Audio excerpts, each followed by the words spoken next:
आपके लड़ाई के तरीके क्या हैं भाई? आप कहां लड़ रहे हैं? किससे लड़ रहे हैं?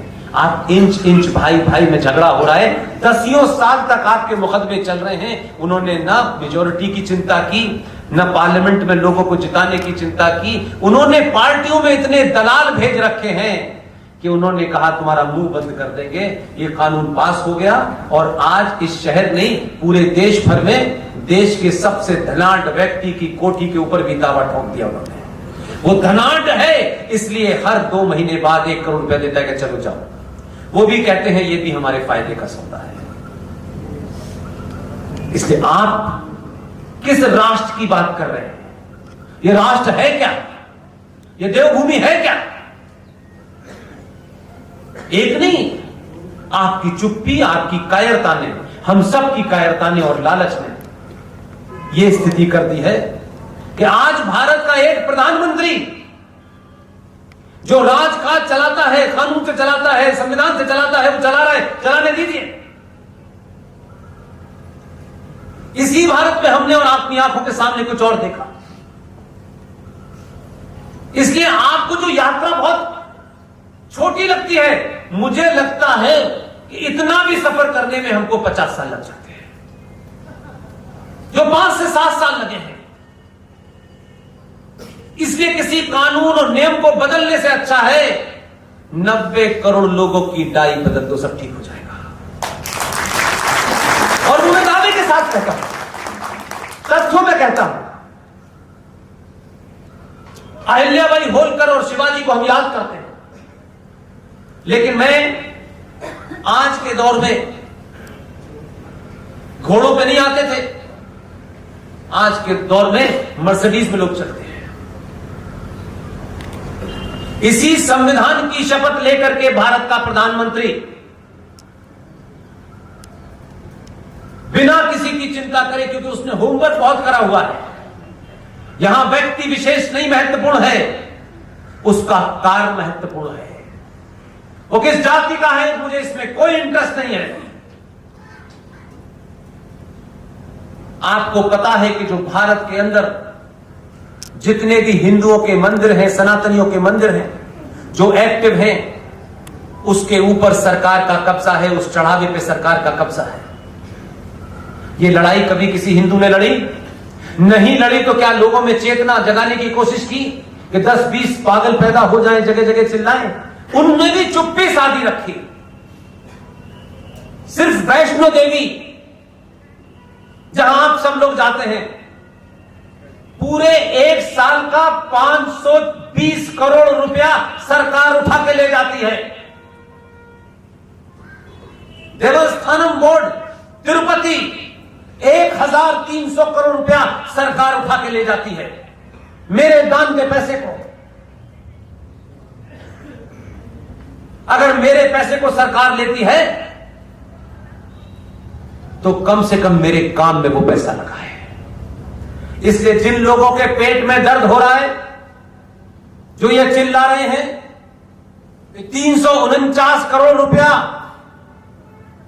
बनारस में बाबा विश्वनाथ के मंदिर के कॉरिडोर में लग गया है, हमारे पूरे मंदिर जो 1 लाख से ऊपर हैं, उनके चढ़ावे के सामने ये 1% है। इसलिए अगर वहां हजारों करोड़ रुपया लग करके भी, उस कॉरिडोर को बना करके भी बाबा विश्वनाथ के ऊपर से उस आताताई औरंगजेब की छाया को अगर समाप्त किया जाता है, तो पूरे राष्ट्र को उसका साथ देना चाहिए।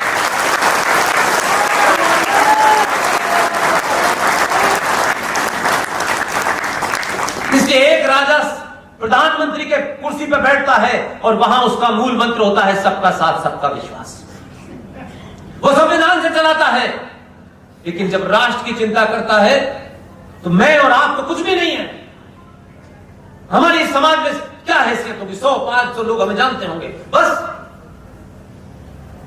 वो तो प्रधानमंत्री है भाई, उसके तो हर एक्शन को दुनिया देखती है। आपको बड़े दिनों के बाद एक हठ योगी मिला है।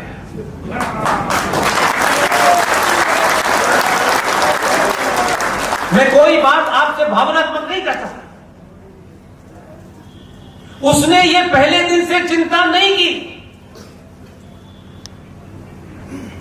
की कि मेरे बारे में कोई राय क्या बनाएगा। उसने कहा राय तुम्हें जो बनानी हो बनाओ, मैं अपने एजेंडे से दाएं बाएं नहीं होने वाला।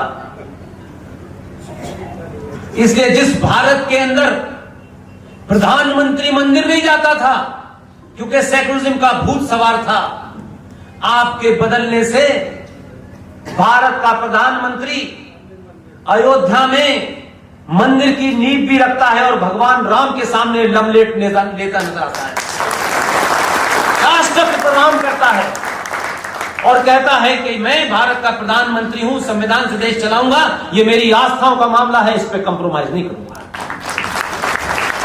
इसलिए चौंकाने वाली बात यह हो सकती है, लोग कहें ये कैसे हो सकता है, ये पहले भी होता था, आज भी हो रहा है, अब होना शुरू हुआ है। इसलिए लोगों को लगता है कि ये सिलसिला कितना लंबा चलने वाला है, इसलिए वो परेशान है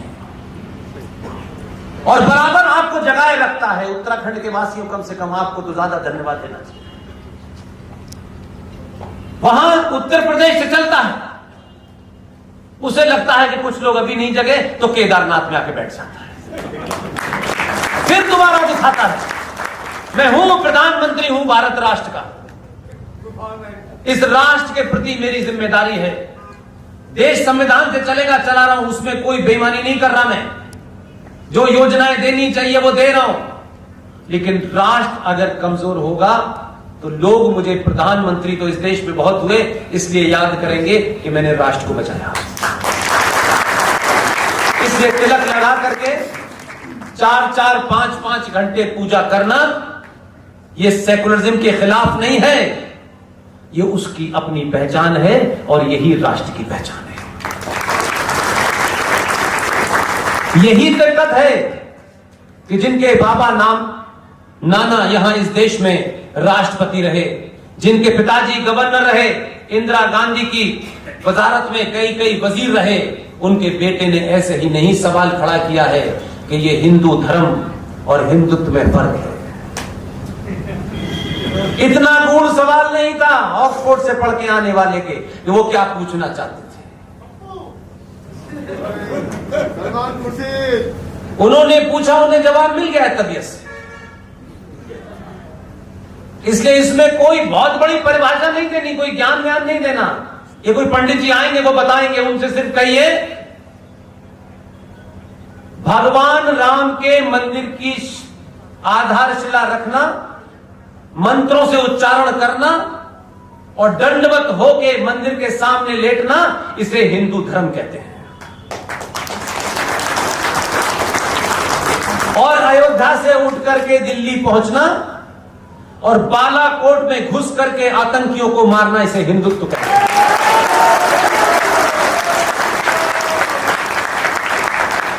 सलमान खुशी से पलट के सवाल पूछिए, हमको हिंदू धर्म की परिभाषा न बताएं। आजकल बहुत सारे लोग बता रहे हैं हिंदू धर्म के बारे में। सलमान खुशी से पूछिए, इस्लाम और मुसलमान की परिभाषा बताओ, कौन से इस्लाम की तुम बात कर रहे हो?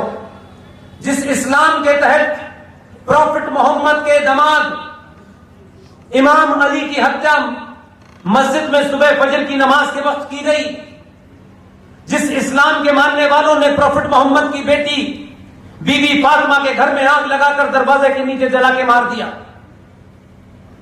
जिस इस्लाम के अंदर प्रॉफिट मोहम्मद के नवासों को करबला के मैदान में भूखा प्यासा रखा और उनकी हत्या कर दी गई, तुम बताओ कि कौन सा इस्लाम है और कौन सा मुसलमान है? पहले यह तय करो।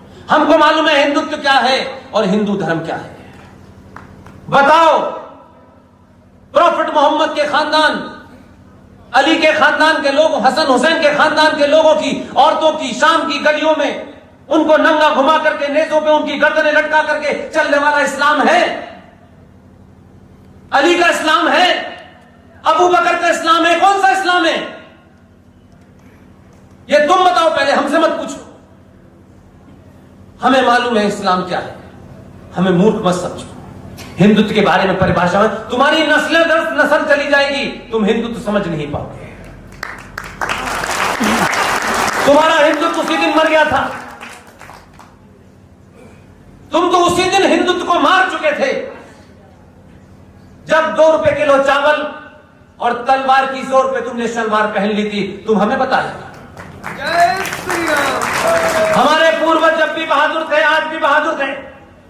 हमने मरना पसंद किया, गुरु गोविंद सिंह के बच्चों ने दीवार में चिन्हना पसंद किया, लेकिन हमने अपनी आस्था नहीं छोड़ी। इसलिए हम उनके वंशज हैं। हमें मत डराना गलती से।